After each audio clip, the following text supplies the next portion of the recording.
আজকে কিছু বাস্তব কথা বলবো। কথাগুলো খুবই গুরুত্বপূর্ণ, সবাই মনোযোগ দিয়ে একটু শুনবেন। তো কথাগুলো হচ্ছে,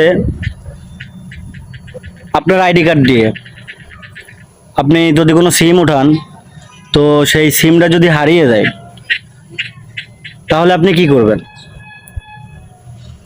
ধরেন সিমটা হারিয়ে গেছে, তো সেই ক্ষেত্রে আপনি কি করবেন? তো সেই ক্ষেত্রে সর্বপ্রথম আপনি আপনার সিমটা কাছের কোনো অফিস থেকে বন্ধ করে নেবেন। দ্বিতীয়ত,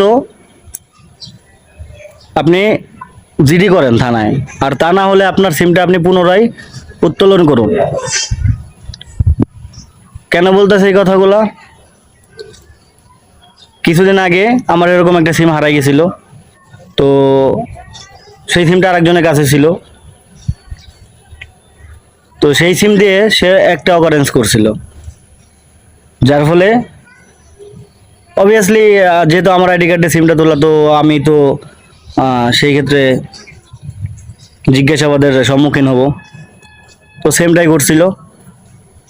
তারপরে সব তথ্য প্রমাণাদির ভিত্তিতে জানা যায় যে যার কাছে সিমটা ছিল সেও ধরা পড়ে। তো এরকম ভুল কেউ করেন না, কারণ খুব বড় বিপদে পড়বেন। তাই সাবধান হয়ে যান। নিজের আইডি কার্ড দিয়ে কখনো সিম কাউকে উঠাই দিবেন না। দ্বিতীয়ত, চেষ্টা করবেন যে নিজের সিম নিজের কাছে রাখার জন্য। ধন্যবাদ।